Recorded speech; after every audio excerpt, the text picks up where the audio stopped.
Good evening, everyone. It's 7 o'clock, so I think we'll get started. Welcome. Welcome, everyone, to our second event in our series entitled, So You Want to Become an Anti-Racist. We're pleased, very pleased, encouraged, in fact, to have you join us tonight. The fact that you've chosen to spend this evening with us, whether you be here in the sanctuary with us or on the live stream at home. For those of you who were with us last Tuesday for Craig's presentation on white privilege, welcome back. For those of you who missed it, you haven't really missed it because you can tune in anytime you'd like to our YouTube channel, which is called Knox Connection with an X, and look for Craig's presentation there.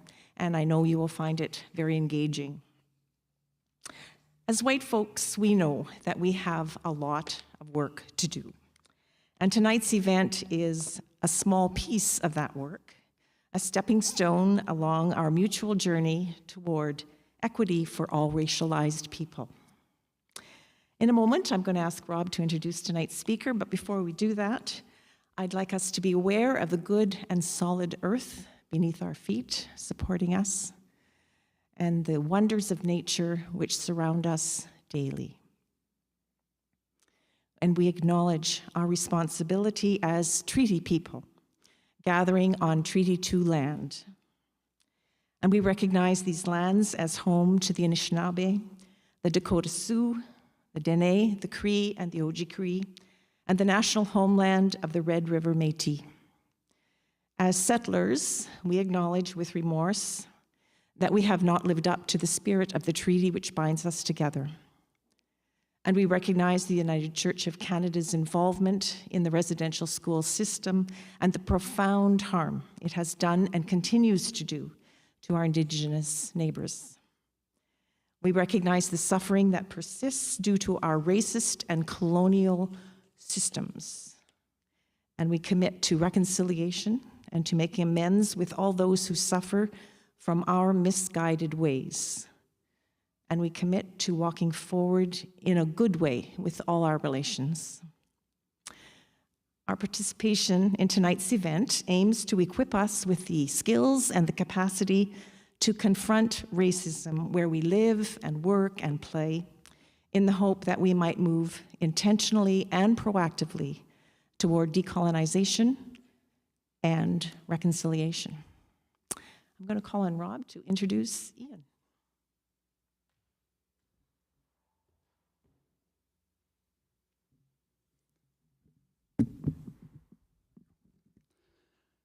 Ian Whetter is a family doctor, medical educator, partner, and father of 3. He grew up in Dand, Manitoba, and he works at the University of Manitoba with a focus on increasing access to high-quality, non-judgmental, and anti-racist healthcare for underserved communities. He works at the U of M Rady Faculty of Health Sciences, where he is the co-lead of the Office of Community Engagement and the lead for social accountability. He is also medical director with the Ongomishin Health Services and a preceptor with the Northern Remote Family Medicine Residency Stream. So I'd like to welcome Ian. Thank you so much for joining us.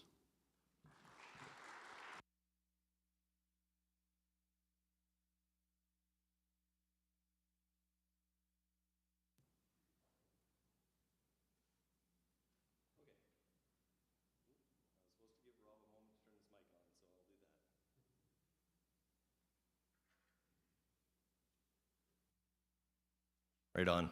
Oh, that's loud. Okay. Hi, everyone. So this is not going to be a big formal lecture. The hope for this evening is that I'm actually going to get you to break into smallish groups of 5 or so, and I want you to be in a position where you can comfortably talk to the people around you. So I don't want you to have to, have your head on a swivel for the conversation. So if you can, kind of slide into groupings of 4 or 5 people where you'll be comfortable. I will still be talking to you from here, but I want you sort of into these groupings because I'm going to get you to talk through some sticky content and then together we'll try to unpack it. So if I can get you to sort of shuffle over, and I'm going to give each of your groups a slip of paper.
Am I going to ruin everything if I sit down?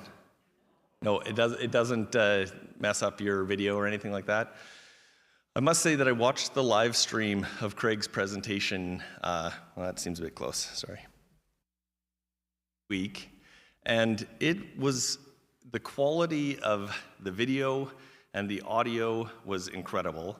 I thought Craig did an amazing job, and as Craig was self-deprecatingly introducing himself, I felt increasingly nervous because I was like, oh, you are an all-star presenter. I mostly present to medical students. I sometimes present to other doctors, and recently I have a cameo on the City of Winnipeg's anti-racism mandatory video series.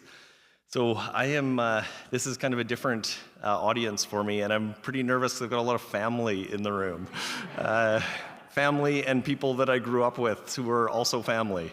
So so this makes me a little bit nervous, but I also just would like to open by saying how remarkable you are for coming on a Tuesday evening to a conversation called Building Skills for White Anti-Racists. It takes courage to come to a conversation like this, but last week while I was watching, I just felt so excited that there were 35 people who wanted to come and figure out how to do this work together, as awkward and as uncomfortable and as tricky as it is. Next slide, please. So for those of you that have driven through the southwest corner, this is Chain Lakes, just north of Dand. And this piece of land is really sacred to me. When I am on this land, it feels very special to me, but I also knew growing up that there were, we would find stone hammers, or we would find arrowheads, or we found mounds of stones that we talked about as being burial sites. There were huge stones that were rubbed smooth by bison.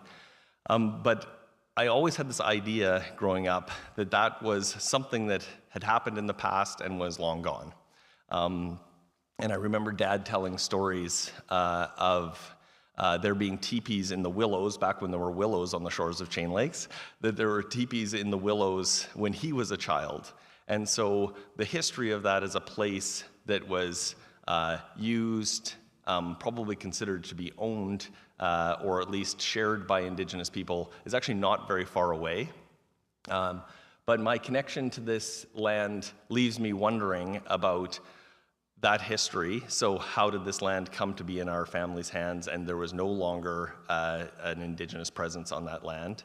And on my mom's side of the family, I came across my grandmother's journal, and she talks about my great-great-grandfather, Neil, taking up arms to join the Home Guard when there was a threat of an uprising of the Rolling River First Nation for those settlers who'd come to Minnedosa. And it just made me think, okay, so on both sides of my family, there is a really significant interface between white settlers and Indigenous people. And at least on one side of my family, there's a really clear story of white settlers willing to take up arms to resist Indigenous claims to their land. And so that, for me, creates a responsibility, and it's why you're all here, which is trying to figure out, where do we go from here? And Craig did a great job of laying out the horrors of the current situation. It's really nowhere more acute, but it's acute in very many places, but no more acute than it is in healthcare. And so we have the awful infamy in Winnipeg of being the site where an Indigenous man, Brian Sinclair, sat for 34 hours waiting to have a urinary tract infection treated and died while he was waiting, and wasn't actually found until he had rigor mortis. And that, we tell that story as a story of poor architecture and bad sight lines and that people didn't know he was there. But in fact, many people went up to the front desk and said, I'm worried about this guy. But the assumption about him was that he was homeless and that he was intoxicated, and neither of those things are true. But he was read as less than human and therefore didn't get the care that he was deserving. Next slide, please. And so whenever I talk about anti-racism, and even the idea of this being a session for white anti-racists, people might say, well, why aren't we all doing this together? My partner, Katie, has offered me this WAIT principle, and so if you could give me the next 4 slides, please. So it's, why am I talking? One more, please. Yeah. And she has essentially asked me to ask myself this before I talk. But it's a really great suggestion. So the question is, so why was Craig, who's a white man, talking about this last week, and I, who am a white man, am talking about this week, and we're talking about racism, and the most affected people from racism are not Craig and I. And so the reason that we think it's important, one, to talk amongst ourselves as white people about racism, and also to have the most privilege of us engaging in this conversation, is a fewfold. One is that racialized people have repeatedly said to us, hang on a second, we're the most affected by racism, and the expectation is that we're going to dismantle it, but your people created the system? That makes no sense at all. If your people created the system and we're the most affected, you dismantle it.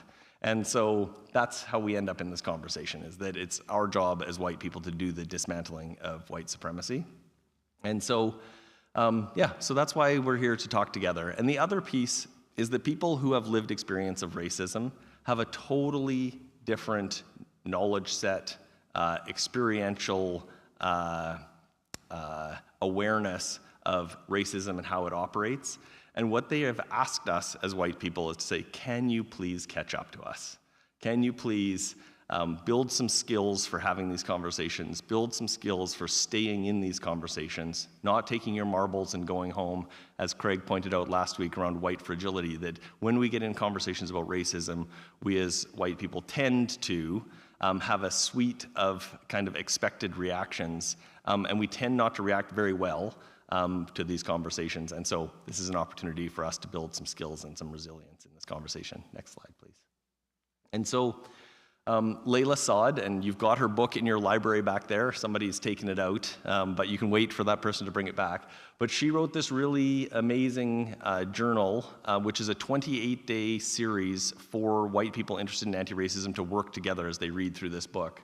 And one of the things that I was really interested in having this conversation, and the reason why I said yes when Lydia and Mum said, hey, will you come and do this, is this next slide, please, is this piece. So Layla Saad talks about white exceptionalism. And she said, it's this idea that I, as a white person, am one of the good ones. And she thinks that white exceptionalism is very dangerous because it separates good from the bad. And there isn't actually a good or bad. It isn't about our inherent goodness as people. What we're talking about is ways that we're unaware of causing harm to other people, and because we're not aware. And so that's what she's bringing into the light. And that's what we're trying to bring into the light with the conversation, is that we are not the good ones who are in here and the bad ones are out there. It's really about all of us trying to build the skills to have these conversations better. Next slide, please.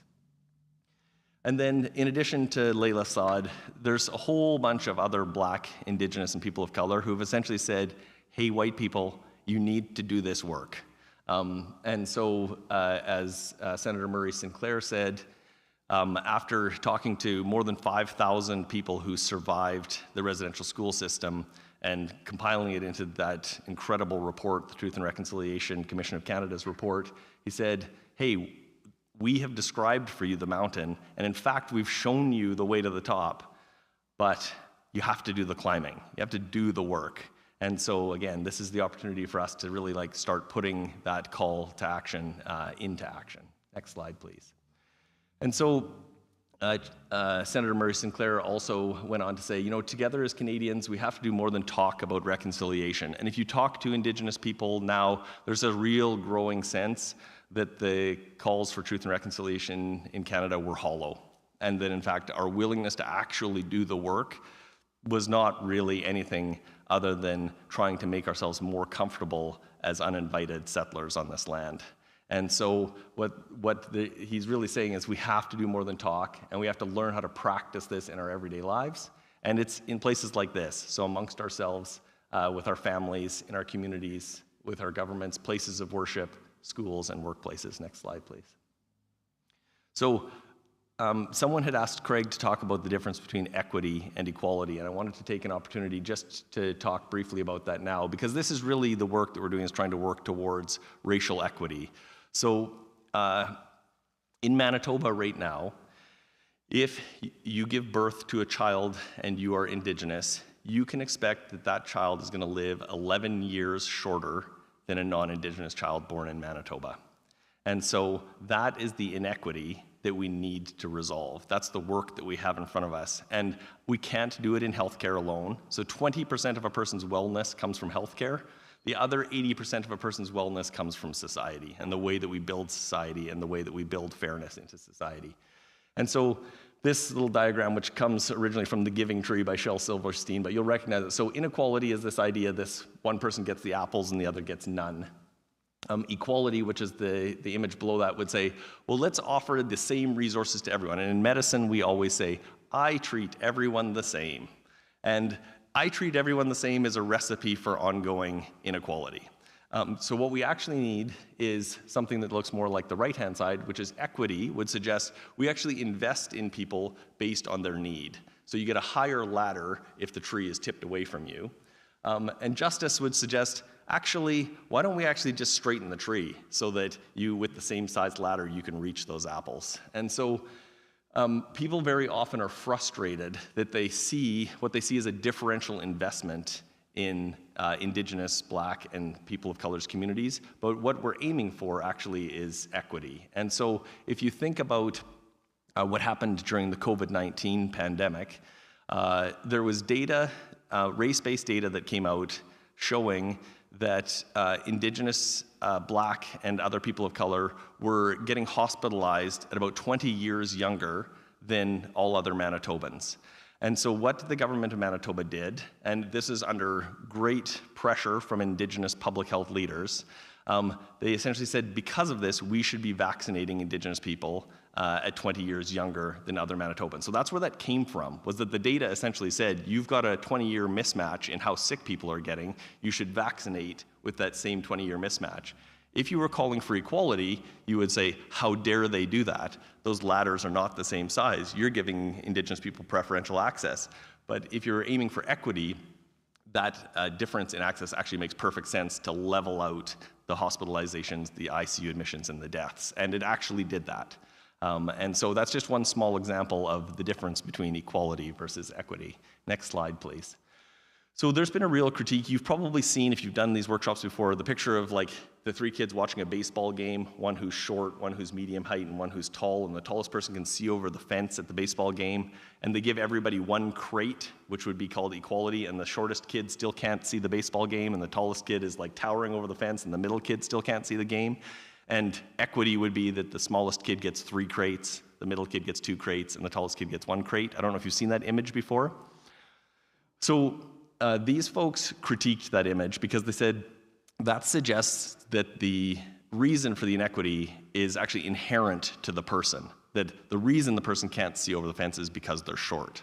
And this image suggests actually the reason why people can't access the things they need is because we've got some people in balls and chains. So this is over-incarceration of Indigenous people.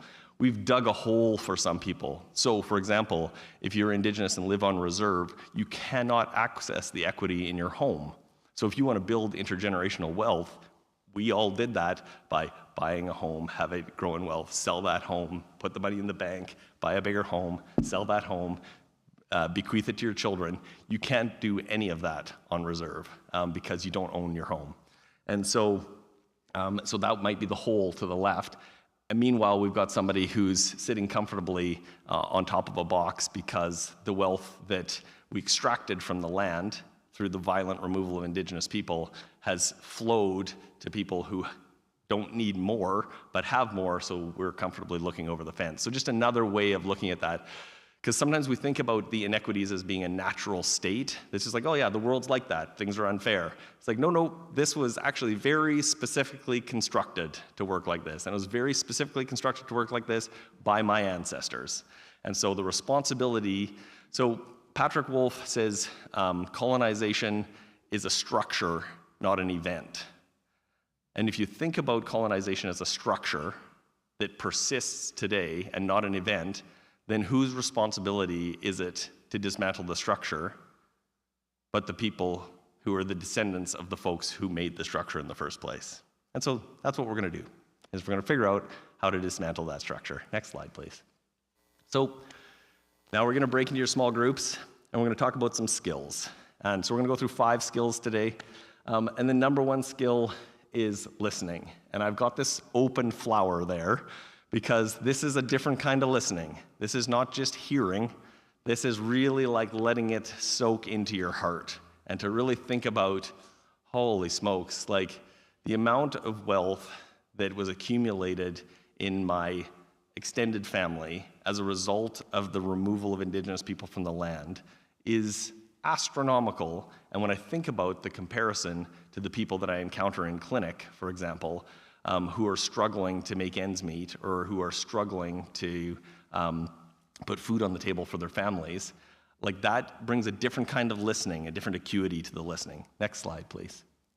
So in your small groups, I'm going to give you 10 minutes, and what I'd like you to talk about is what calls to action have you heard from Indigenous, Black, or people of color? So what are you hearing out there in the community, in media, elsewhere? And what I mean by that is, for example, in healthcare, we hear a real strong call to action, which is you absolutely have to have more Indigenous healthcare providers.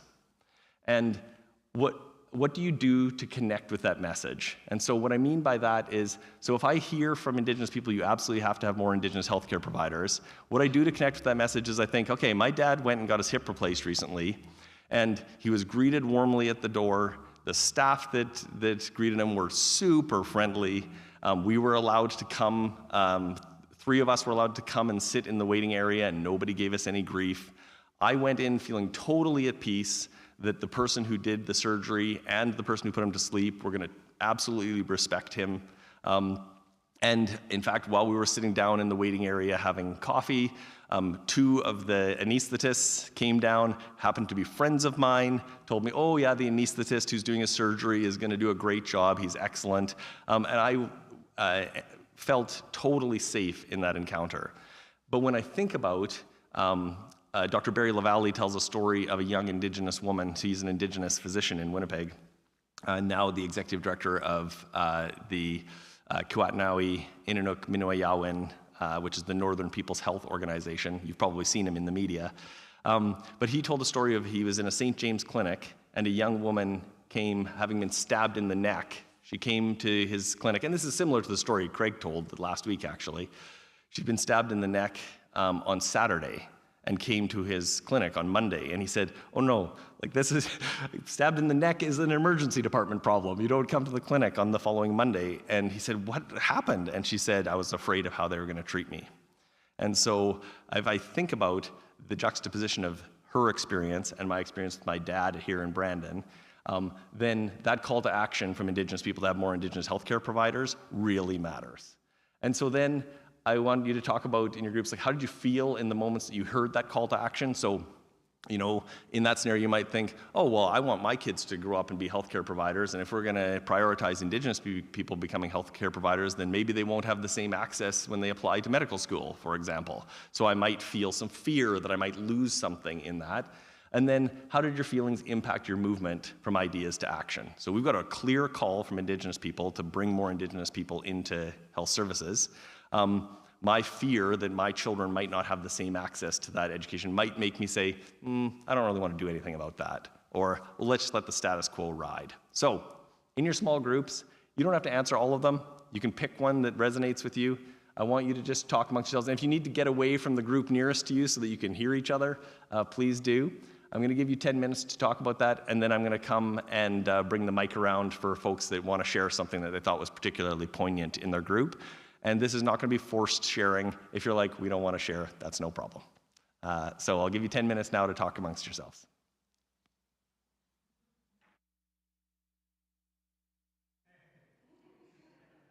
I can't. Darn it.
Okay, everyone. So hopefully you've solved Canada's history of colonization in the last 10 minutes. So sorry, is that feedback? Am I too close to a speaker? Okay. So would any group like to share something poignant that came out of your group? And again, there's no pressure to share, but there's lots of really engaged conversation, so I know that there were good things shared. Yes, okay, I see a hand. We'll go to Lori here first, and then we'll come back to you. Okay, I'll maybe just go so I can look at people, and including you.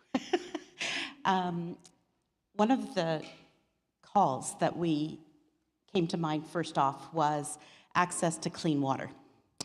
And that living in a country and in a province that has as much water and drinkable water as what is available here, it is astounding that we are in a place where so many of our First Nation communities have boil water advisories.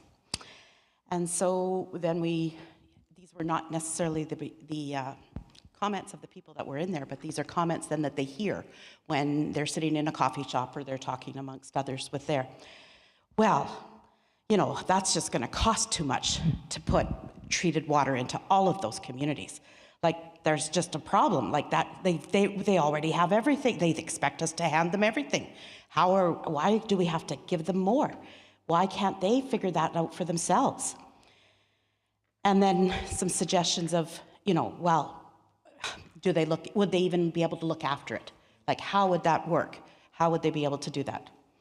So when we talked about feelings, there was a little bit of, first of all, shock that that's the way it is. But pretty soon it moves to judgment in regards to, how come they can't, do that? Like, how come they can't figure it out? And then we moved on to talk a little bit about, then how does that transition into them having the education and the skills necessary to manage some of those resources that are necessary. And there was a comment shared around the residential schools, and a former student that had identified that because they had attended a residential school, they'd had the education and had been able to go on to university that gave them a movement. So there was a comment that there were some positive experiences by individuals in those situations. How does a group of people begin to have more of those kinds of positive experiences and build those skills? And then we talked about, is reconciliation it moved into, is that even possible? And, how does that, and where does self-governance play a role in making some of those decisions there? Did I capture the conversation? Yeah, that was amazing. Such a profound entry into the conversation.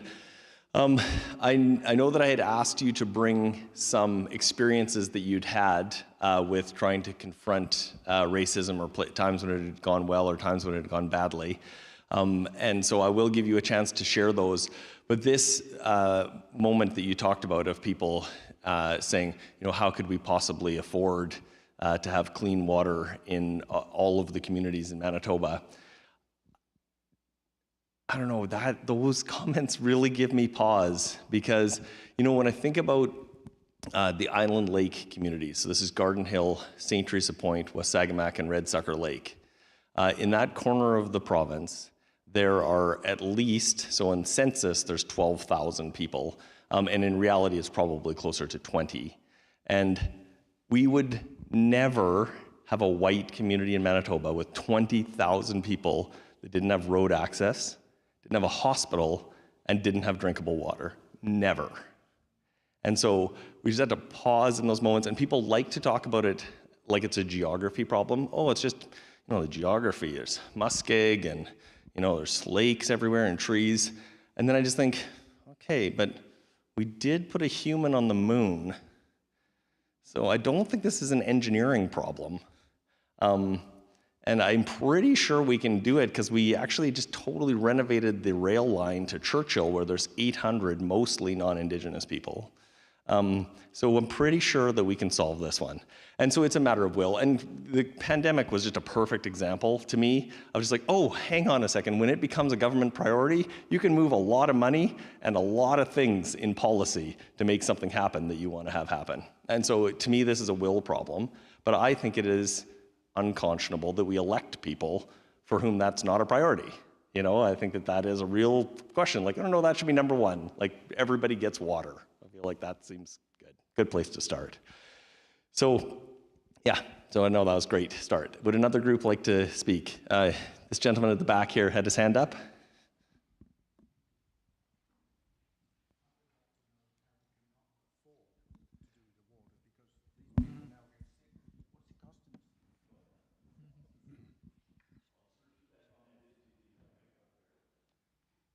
I won't keep people's heads turned around for quite a while. This is just a short incident that happened to me many years ago. I was speaking at a cattlemen's meeting near North Battleford, and after the meeting was over, one of the persons attending, who happened to be Indigenous, came back to me and said something about, you know, since I can't own my own home on the reserve, I have chosen to move off the reserve, start a small farm, get a few cattle, and have something that I can pass on to my children. And so that was a learning moment for me. And when you're talking about water, we share a cottage at Falcon Lake. And for years and years, the Shoal Lake Band, the lake, of course, provided Winnipeg with water for the last, 100 years? And it was only, 4 or 5 years ago that they built a road off Trans-Canada Highway into that reserve, now called Freedom Road. There's another example of things that could and should have been done many, many years ago.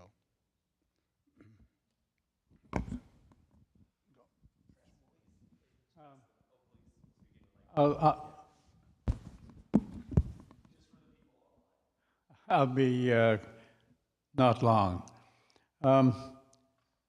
I just wanted to tell you a little story. Since I retired, which was 100 years ago, I think, I've been building houses with a group of not-for-profits for sale for people. And we tried very hard to work with one of the groups of natives to the west. And they were really keen, but we had this problem that they couldn't own it. So one of them said, maybe there's land available outside of the... So we went that way. And in fact, we went to a small town close by, and yes, they were very, very pleased that we'd put houses on this blank. It hadn't been no houses or anything on there for a while. And I can't remember now how many, but there was quite a few. And we had the surveys done and all that, and the natives on the reserve were very pleased about that and excited about it. And then the lawyer, who was white, he lived in Saskatchewan, in Regina, and he convinced them that don't do that. That would be a horrible thing to do. And so they dropped it. Now, and we tried to, but you know, they said, oh, the lawyer, he must be right. So, just a way how things go west.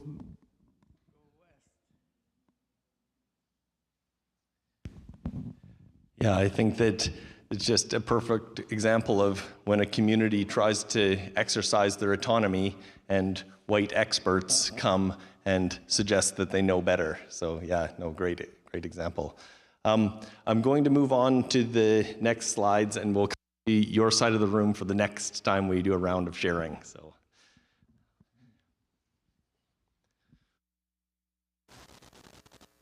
Being an executive woman is not easy. In 2003, I gave up my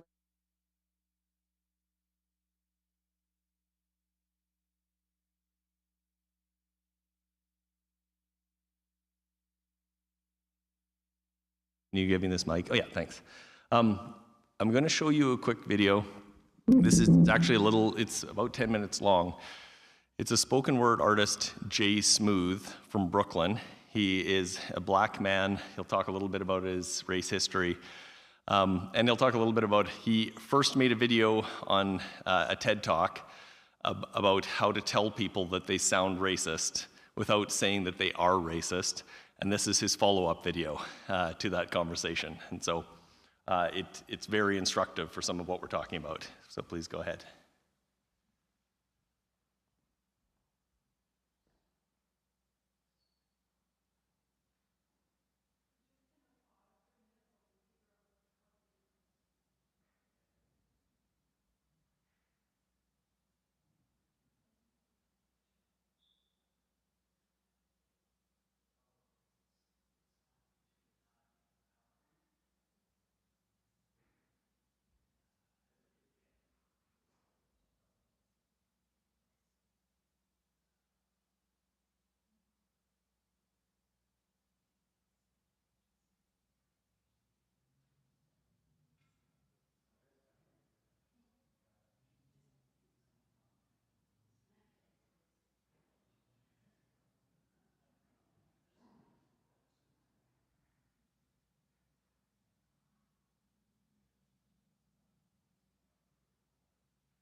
If you go back one slide, please.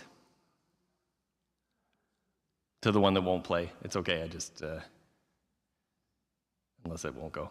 So that video, because of the way that I linked it in the presentation, unfortunately I couldn't make it play.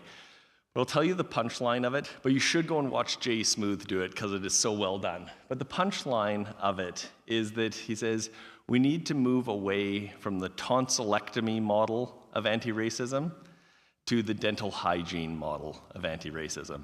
And so in the tonsillectomy model, you would say, oh, me racist? No, that's not possible. I had my racism removed in 2005.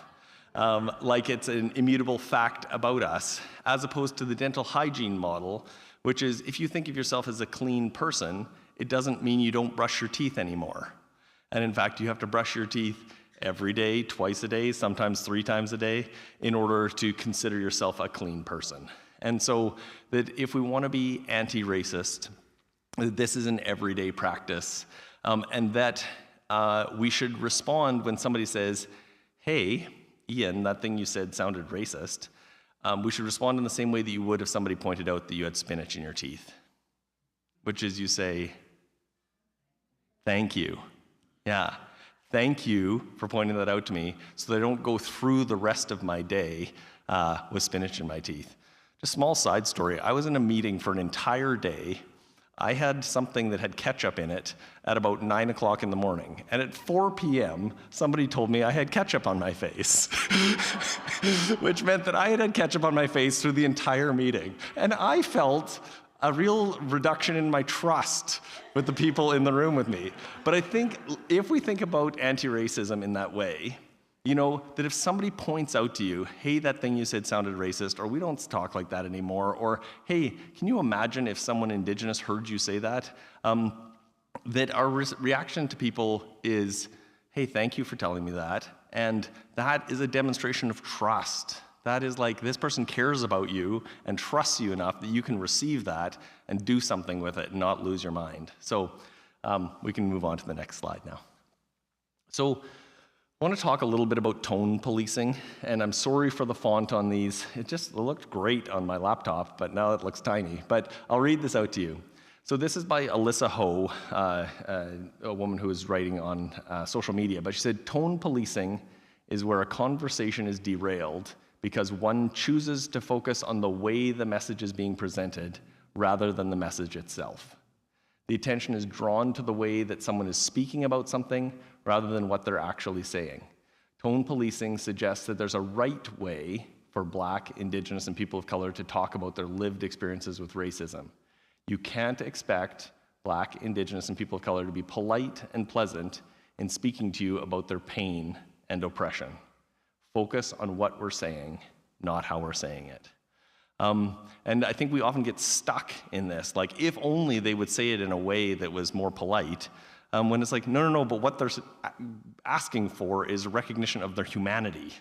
And so it actually doesn't matter how people say it. If people scream it in my face, you know, my reaction is to be, oh, what you're screaming about is that you would like to have your human dignity recognized and your humanity? Yeah, you can scream that at me, that's no problem.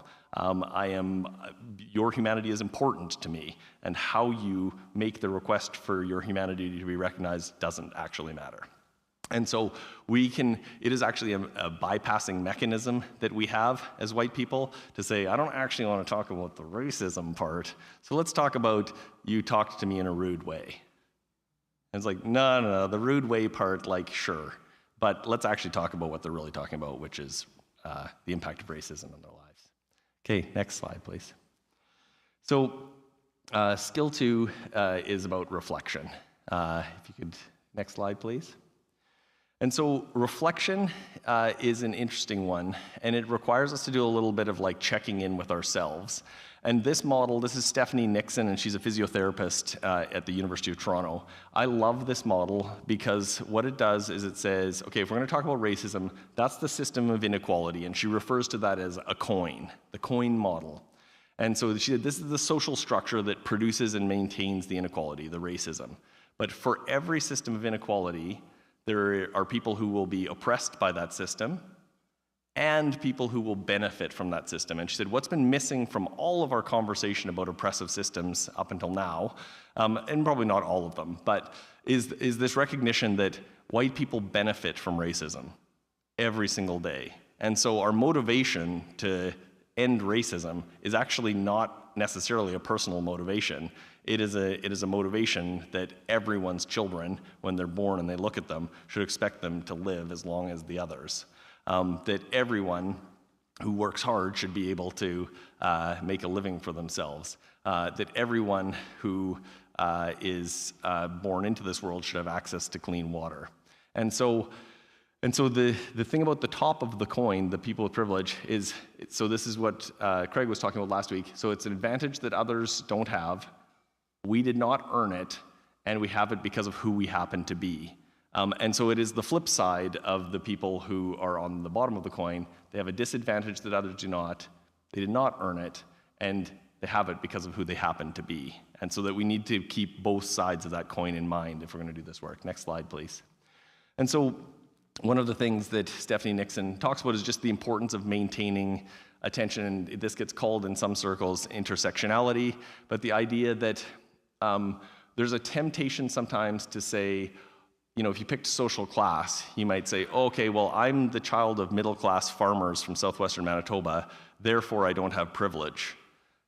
But if you look at race, I've got white privilege. If you look at gender, I've got male privilege. If you look at body type, I've got thin privilege. If you look at religion, I've got Judeo-Christian privilege. If you look at sexual orientation, I've got privilege. And so you might try to escape this idea that you've got unearned privileges by trying to pick the one in which you may be on the other side of the coin, but it actually doesn't erase the fact that you have privilege in those other places. So that can be sometimes helpful if people are frustrated that they're being told that they have white privilege. Next slide, please.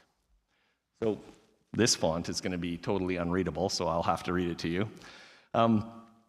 So what she talks about is if we're going to dismantle these systems of oppression, she really encourages a different orientation, and I really love this. So instead of saying, I wish to help the less fortunate, or I use my expertise to reduce inequities for marginalized populations, which sound like not bad things, but she says, why don't we actually switch this to, I seek to understand my own role in upholding systems of oppression that create inequities.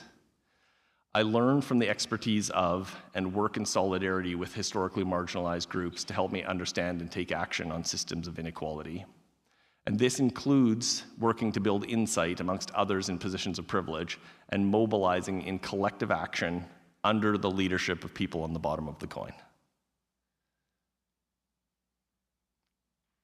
I don't know, that seems like a great thing that we should be doing. And that's really the work that we're doing here. This is the why am I talking part, is we're trying to build a coalition of white people with some skills to go out there and say, we can't have things persist in the status quo any longer. Next slide, please. So I'll read these out to you because, again, this font is too small. So I want you to get into your groups again, and I'm going to get you to talk for 5 minutes this time.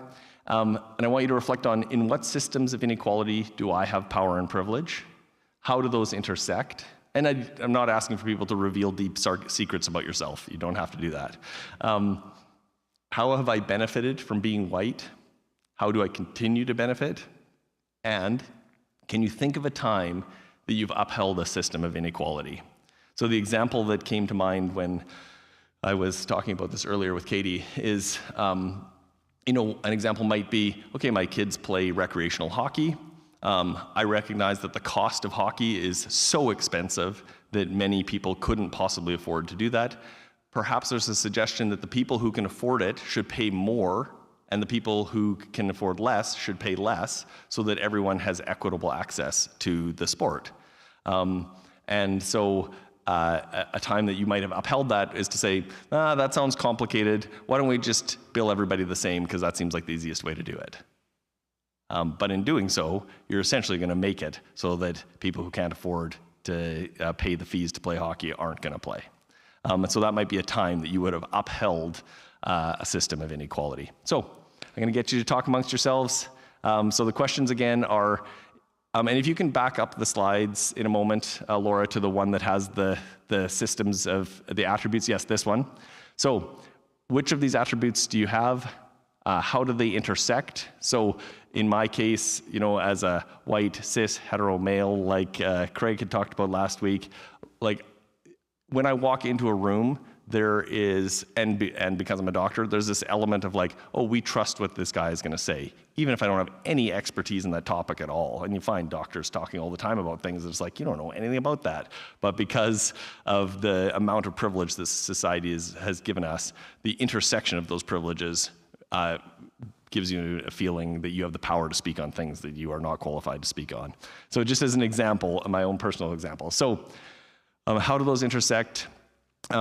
Sorry, Laura, can you jump ahead 2 slides to the, yeah. How have you benefited from being white in the past? How do you continue to benefit? And can you think of a time that you upheld a system of inequality? Okay, go ahead and talk amongst yourselves. You've got 7 minutes.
Okay.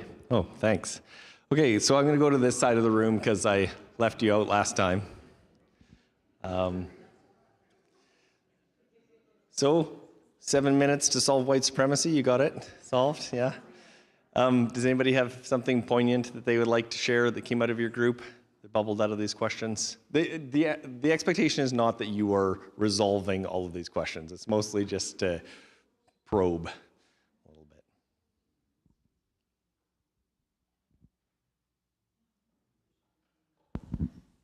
No, there's no pressure in this at all. Just okay. Oh, you got a competitor. Oh, there you go. Okay, yeah. Okay, you're second. No, go ahead. Thanks, Ian.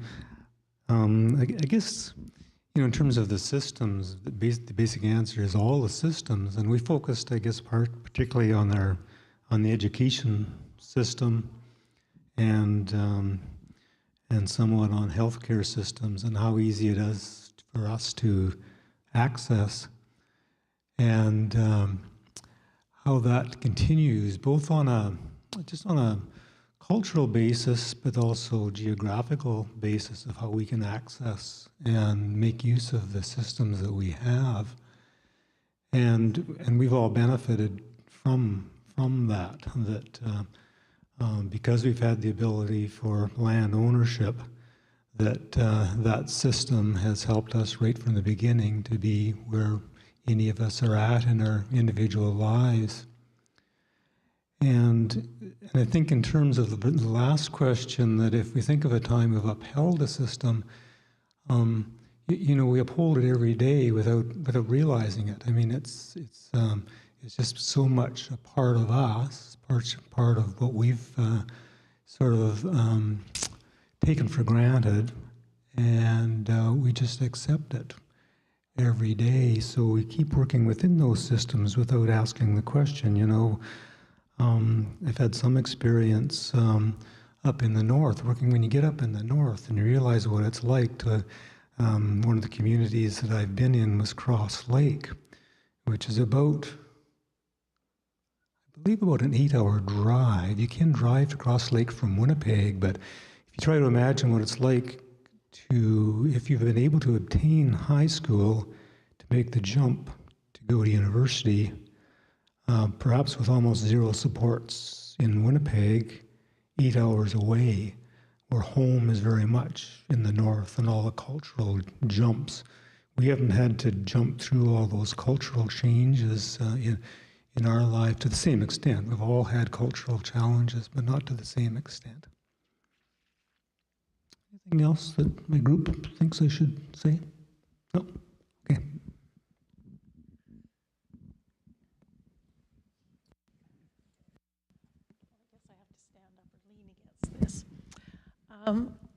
I guess one of the main one was like how we have benefited from being white and not even always aware of it as we should be. And my story was that I overheard closer, okay, overheard two Indigenous women talking about the fact they were sharing the price of bottled water and where it was least expensive here in Brandon. And I was just overhearing their conversation. And then they went on and on, and I just asked why they didn't have a source of water. And the reason was because the big metal container for water, the big, I can't even think of what those things are called, had rust in it or something. And therefore, they all, as a reserve, had to use bottled water. And of course, it came to my mind that, well, why didn't you just get it cleaned out? So I kind of hedged, and then I kind of asked. And, well, they didn't know why the chief and the whatever didn't do it. And I didn't ask because I all of a sudden realized they didn't have the voice to ask for that themselves. And another first time I had it was in a medical type situation where I realized that the girl that had diabetes that came from a reserve did not know that she could even ask for regular testing. She didn't have any testing. And I know that as who I am as white, I always knew I had the right to ask questions. And I think so much of that has been taken away, and that's just especially from women, Indigenous women. That was my comment. Did we have anything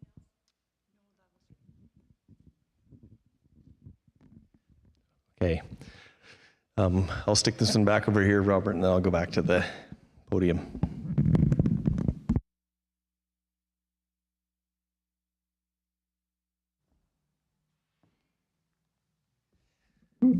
So thank you for those comments. Alan, the comment about the leap from northern communities into Winnipeg is a really interesting one. One of my friends from Norway House, she's from Norway House and she's a physician in Norway House, and she said she had never encountered racism until she came to Winnipeg. She grew up in an Indigenous community that provided all of the things that she needed. She grew up in a proud family. She had no idea that there might be people in the world who didn't think that that was great. And so one of the cultural leaps that she had to make was this significant exposure to racism for the first time. And so she left her home, got profoundly exposed to racism, and really, she excelled, but that was a real moment where she suddenly felt very unsafe when she had previously felt safe and loved and believed and trusted and celebrated in her home community, and then came out and hit the wall of racism. So yes, it's a significant cultural leap, and that is one element of it that is often invisible to us as white people. So, and then thinking about some of the challenges with things like water systems, et cetera, on reserve. I have incredible empathy for the chiefs of communities who are trying to rank infinite priorities of things that they've been underfunded to maintain, and trying to make those decisions. So in one community that I was in, they were 400 homes short. And so you just think, if you're 400 homes short, how do you even start to prioritize other things? And I'm not saying that the prioritization is always done perfectly. It's not. And we might be able to identify some other governments where we might disagree with the things that they have prioritized.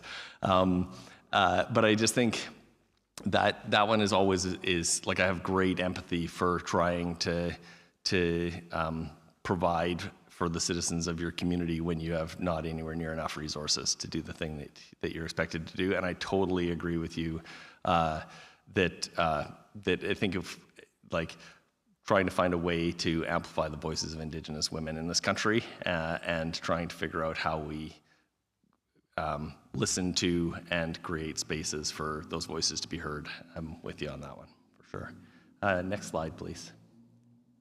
So again, I'm going to talk through this one because the font is probably too small. But so when we talk about the times that we've upheld systems of oppression, oftentimes that can trigger shame in us, and shame is a barrier to getting the work done. And so, we might start off unaware and acting out of privilege without even knowing. And then we hit this shame barrier. And the shame barrier sometimes looks like, well, I didn't make the decision to put people on reserves, so why am I being suddenly held responsible for that? Is what that shame barrier might look like. And we can say, and as a result of that, I'm having nothing to do with that. That's not my problem. And so that would be the denial part. And so then we would have this belief that the actions come from a place of benign or benevolent intent. I didn't have anything to do with the construction of that. And we do not take ownership of the outcomes. And so that's where you bounce off the shame barrier.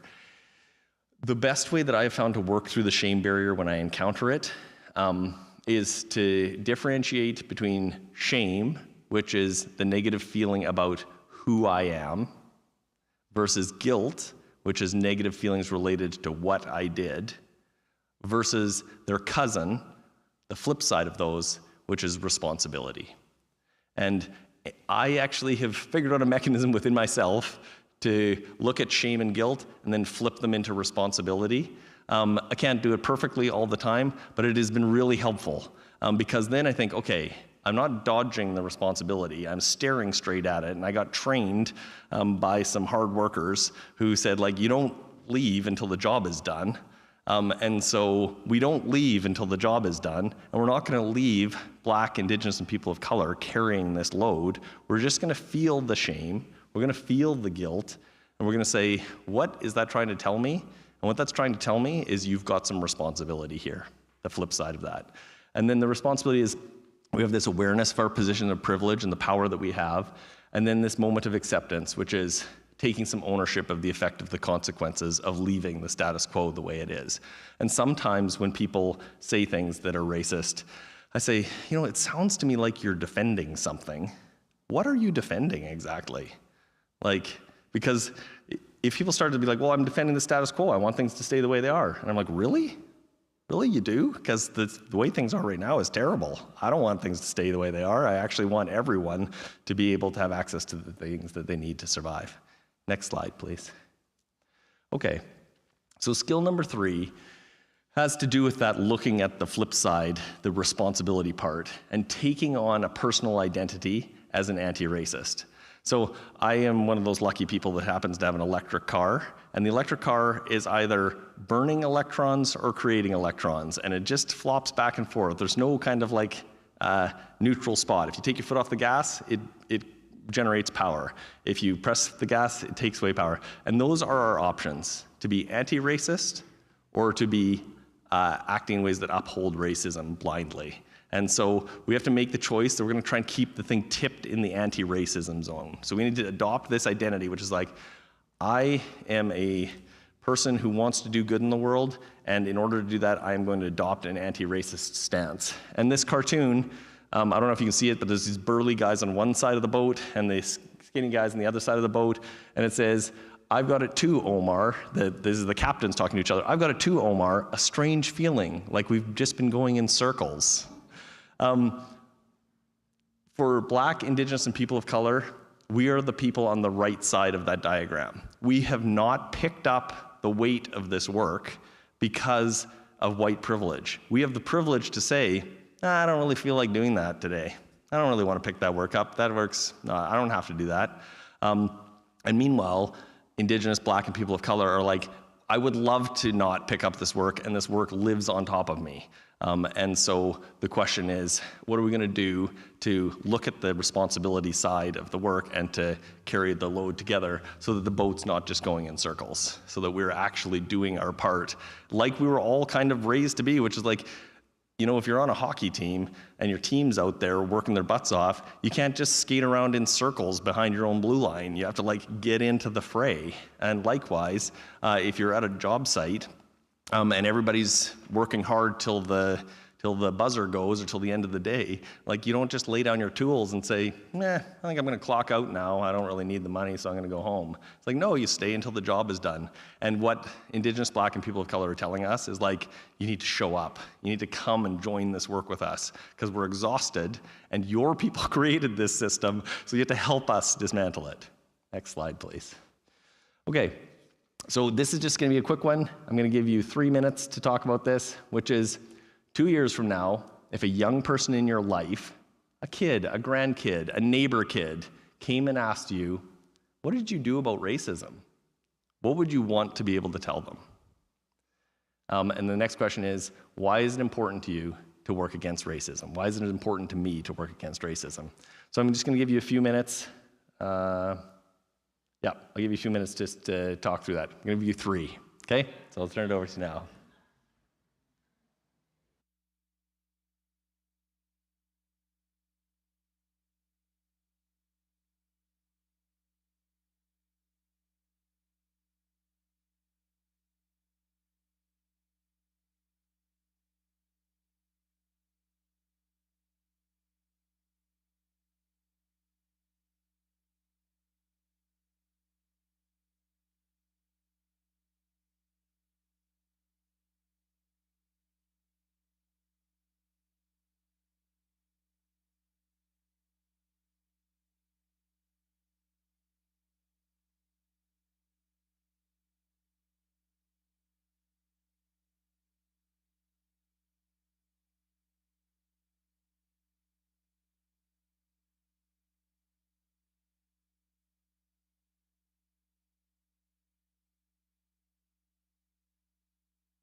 Okay, I'm going to bring you back. And I know that 3 minutes is not enough to have that conversation, but I want you to let that question percolate with you. So when you're driving, wherever you're driving and you're alone in the car, I want you to think about this. Like, if young people came up to me and said, what did you do about racism? What am I going to tell them? And many of you have probably been doing this work for years and you're like, oh yeah, I've got a whole resume. And some of you are going to be newer to this work. Next slide, please.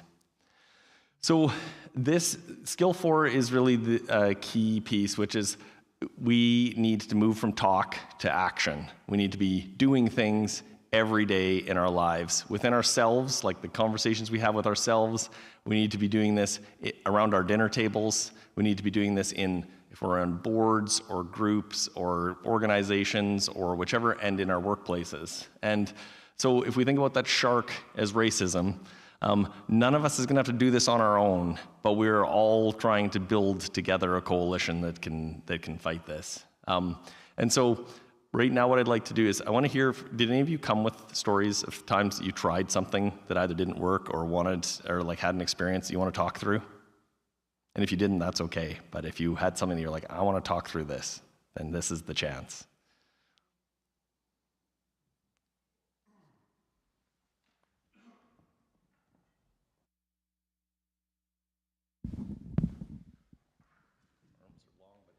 That's fine. Some of the people in here have already heard me say this, but I go for coffee most mornings. And one particular morning, and there's generally topics, we solve the problems of the world every day, and again tomorrow, and the next day.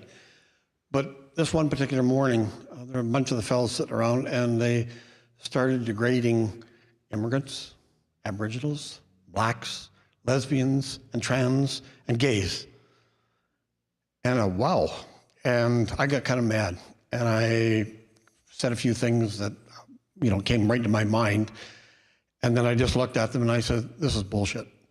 I said, you guys are just being a bunch of dinosaurs. You're not opening up and thinking. And I got up and left. I was just telling them here that for a few days I didn't go back for coffee. Since I've been back, nobody's brought any of those subjects up. So I don't know if they brought it up or not bring them up because of what I said, and they're concerned that I'll blow my cool again, or if maybe it's making them think. Maybe it's a little of both. I'm kind of hoping it is. Okay, can we give this gentleman a round of applause, please?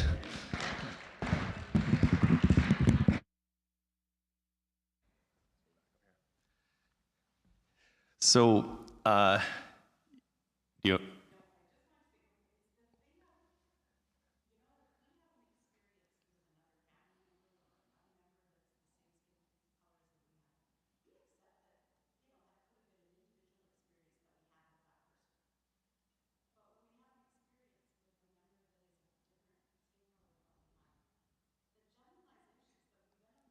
yeah.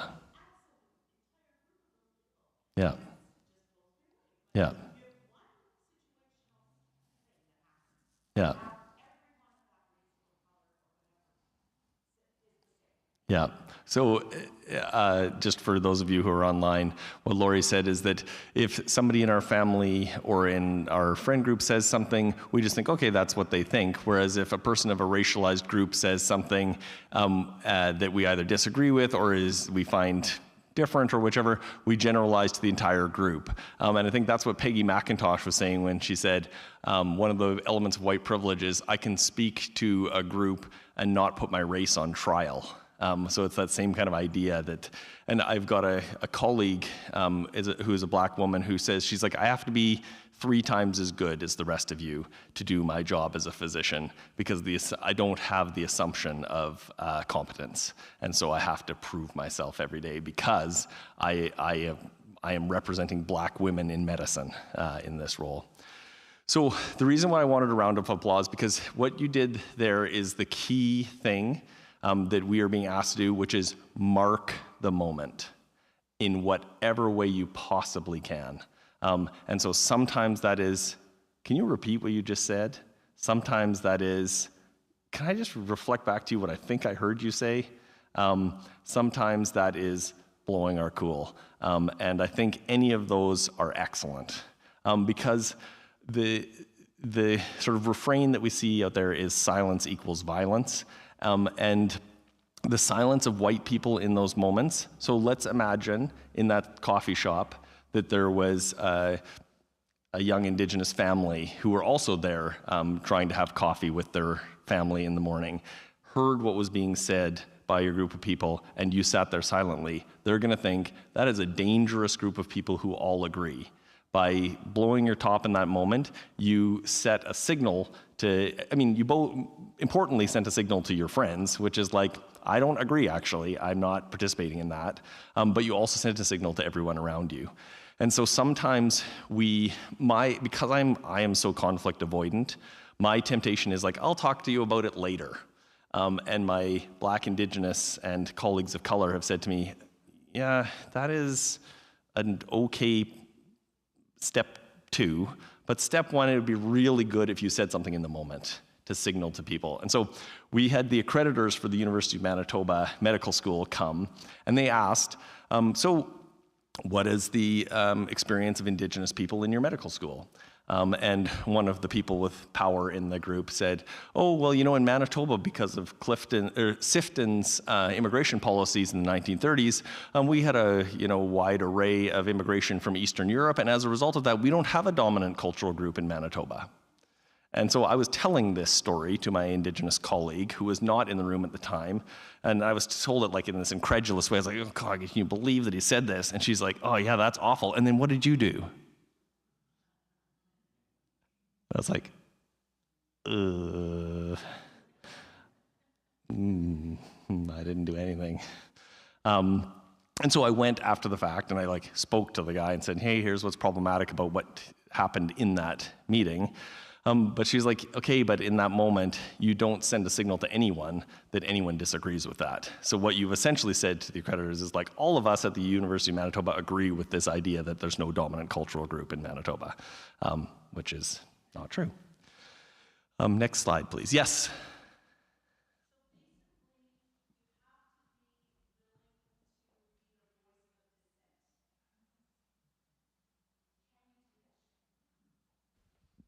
So essentially, you have to be willing to be the voice of dissent. Are you okay with that?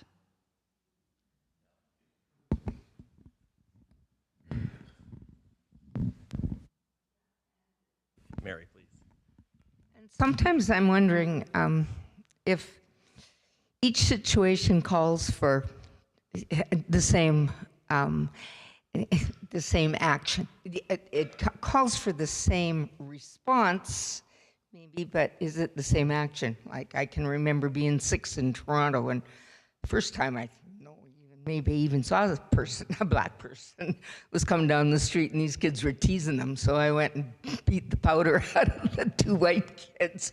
So I started young, being a nasty piece of work. But I hope I've learned to be a little more nuanced and a little bit more sensitive to the environment. I've also learned that tribalism, racism, whatever, is not, we don't own it all. And so there's lots of nuances about how do I speak up in this particular situation. For me, anyways. I'm just going to carry on and say, is it effective? Does it work to sort of throw it, throw it back at them? Is that really what you are thinking or you believe, or? Yeah, like a comment that's made that you think is blatantly racist, and to throw it back for them to reflect on, does that work? I really like that as a strategy, to be honest. Like even just to say, from a place of curiosity, to say, so are you suggesting that blah, blah, blah? And because oftentimes because what you've done there is you've marked the moment for sure, like people are like, okay. And then you've also said like, are they gonna double down on that, or are they gonna reflect? And if they double down, like some people aren't yet ready for change, you know, in the stages of change. But at least you've expressed your questioning. That is an expression, a very gentle expression of dissent, but it is an expression of dissent, or at least a questioning of like, really? You think that? I want to go back to this comment about dissent. One of the things that one of my colleagues has suggested is that we need to become more uncomfortable with racism than we are with disrupting it.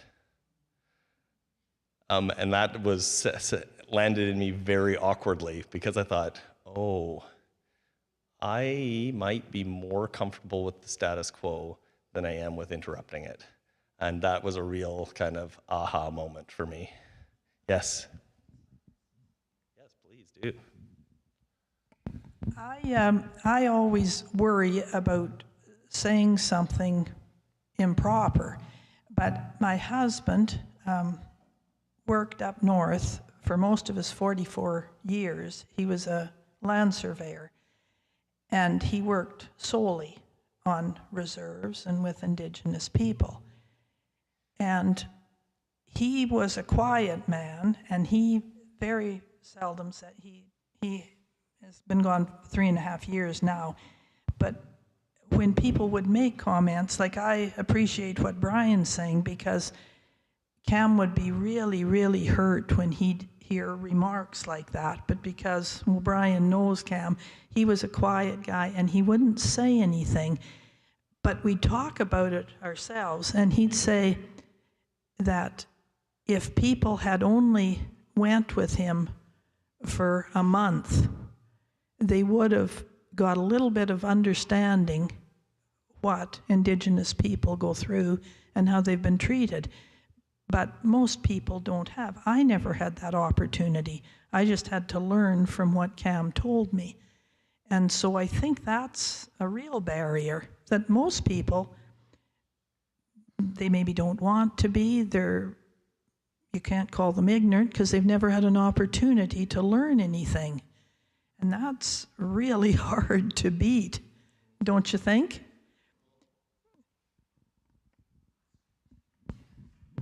So I really like, that hasn't been my experience as a response to that, you know, which is just be like, oh, you know, I've spent a lot of time in communities, in a bunch of different communities in northern Manitoba, and that particular thing you're describing hasn't been my experience at all.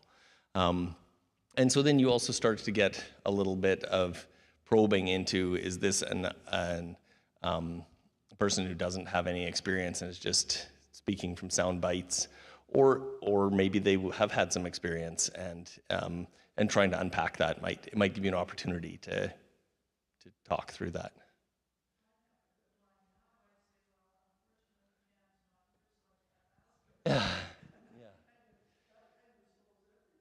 Yeah.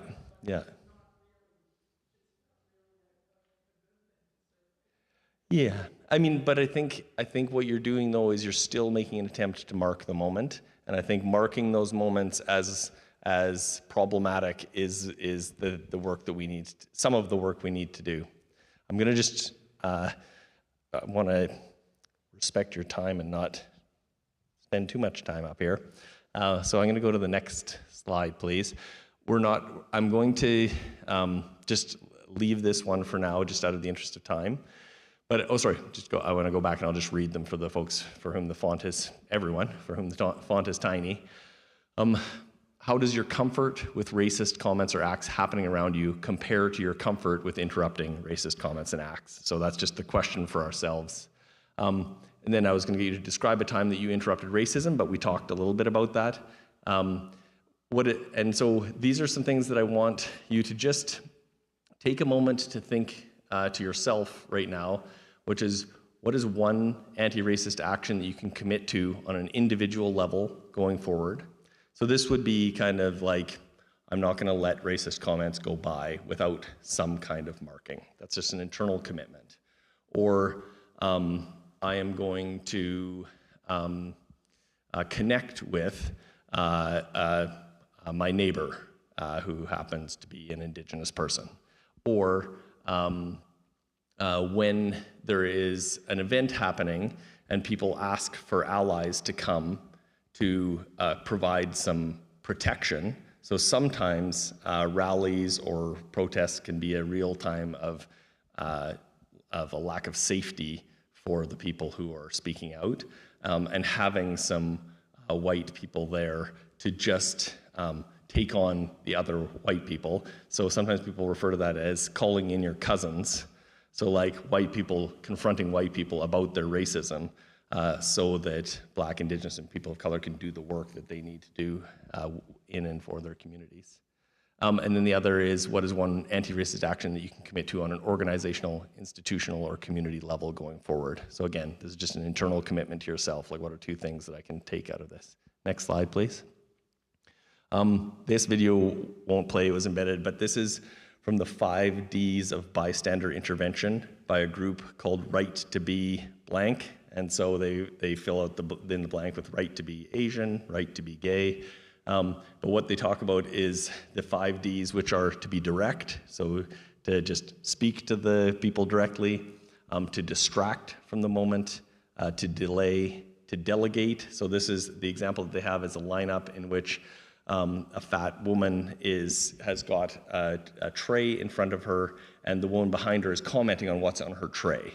You know, like, oh, you should be having blah, blah, blah, or this, and you should be drinking diet soda. And the person in front of her in the line says to the cashier, you know, the woman behind me in the line is being really rude. I'd like to let the person behind me go first so that she can go and spend her day. And then the last one is to document. And so again, there's a series of just 1 minute, 30-second videos, each one showing one of those tactics. They're well worth watching. I will send the link to Craig, and I don't know if there's a way to get the link from Craig to the rest of you, but we'll figure that out. But they're really great animated videos. And the last one is document, and it shows 2 men sitting on a park bench together, and somebody comes up and starts berating them and says, this is disgusting that you're sitting here together, and knocks a drink out of one of their hands. And there's a young woman standing by who gets out her cell phone and videos the whole thing. And then the instruction is, go to the 2 men afterwards and say, hey, I videotaped that whole thing. Do you want the video? I'll send it to you and you can do with it what you like. So that is one of the more passive strategies. So direct might be the sort of optimal strategy, but you also want to assess your own safety in those scenarios, but for sure documenting those things. And that can work well if you are in a scenario where you see police frisking someone. If you see the police frisking Black, Indigenous, or people of color, standing by on the sidewalk, watching the thing happen is a really important way to just at least let the police officers know that they're being watched in that moment. And so you might offer some protection to people in that moment. Next slide, please.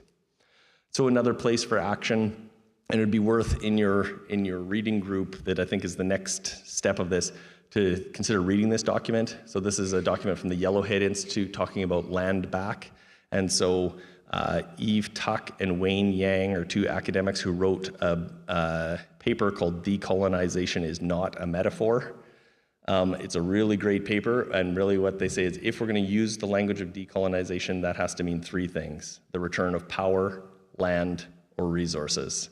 And so Chief Jerry Daniels approaching the province to critique their renting out of quote-unquote Crown land, I think is a key moment for us here in Manitoba to sort of say, well, what is Crown land? Crown land is essentially Indigenous land that through treaties and a totally different worldview around the ceding of land from a people who only had a belief in shared collective ownership, collective stewardship, maybe this is an opportunity for us to actually return some of that land. Next slide, please. And so the next piece is about follow through. So how do you keep up the momentum to do this work? And they talk about anti-racism being equivalent to being in a choir. When you're in a choir, at some point, you have to take a breath. But the music doesn't stop because everyone else in the choir is still singing. And so that's how we have to do this work together, is if we leave the work of anti-racism to Black, Indigenous, and people of color, they're likely to get exhausted. And so we need to pick up the work, and we need to carry the notes through while Black, Indigenous people of color can take a break. Okay, next slide, please. And so there's some real questions about how will we know that we're making progress, and how will we maintain our stamina for the work ahead. And there's a couple of things that I just say to myself before I, when I want to take a break is, I don't rest until everybody rests. And so like, if we are truly in this together, we don't get to rest on anti-racist work until Black, Indigenous, and people of color get to rest with regards to racism. And how will we know we're making progress? We're gonna check in with Black, Indigenous, and people of color. And if you don't have Black and Indigenous people of color in your life, you can also just ask yourself a simple question, which is, how would I feel if there were Black, Indigenous, or people of color at my dinner table right now? How would I feel if there were Indigenous people witnessing this conversation right now? And it's a good check-in to sort of make sure that we're headed in the right direction. But really what we want to hear from is communities. Are we making things materially better for your community? Next slide, please. Oh, Les, I'm sorry. Now is a perfect time for coffee. So Sonia Renee Taylor is a Black author from the US. She wrote a book called The Body Is Not an Apology. And I just loved what she wrote in this social media post, which is, we will not go back to normal. Normal never was. Our pre-corona existence was not normal, other than we normalized greed, inequity, exhaustion, depletion, extraction, disconnection, confusion, rage, hoarding, hate, and lack. We should not long to return, my friends. We are being given the opportunity to stitch a new garment, one that fits all of humanity and nature. And so I think let's get to stitching, everyone. Let's stitch a new garment together, but let's pick up the work and let our Indigenous, Black, and people of color colleagues take a breath. So, thanks.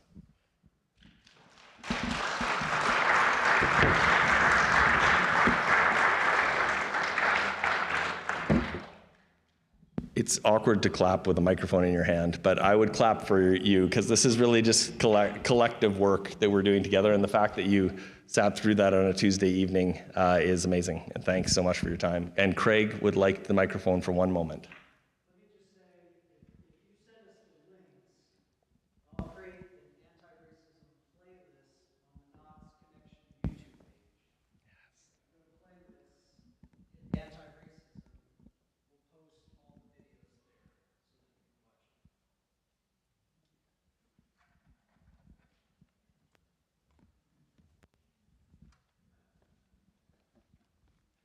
Well, thank you so much, Ian, for coming and giving us that presentation tonight. I hope everyone found something in it that they can take home. I know I think my brain is saturated with information now, and it's going to take a while to digest.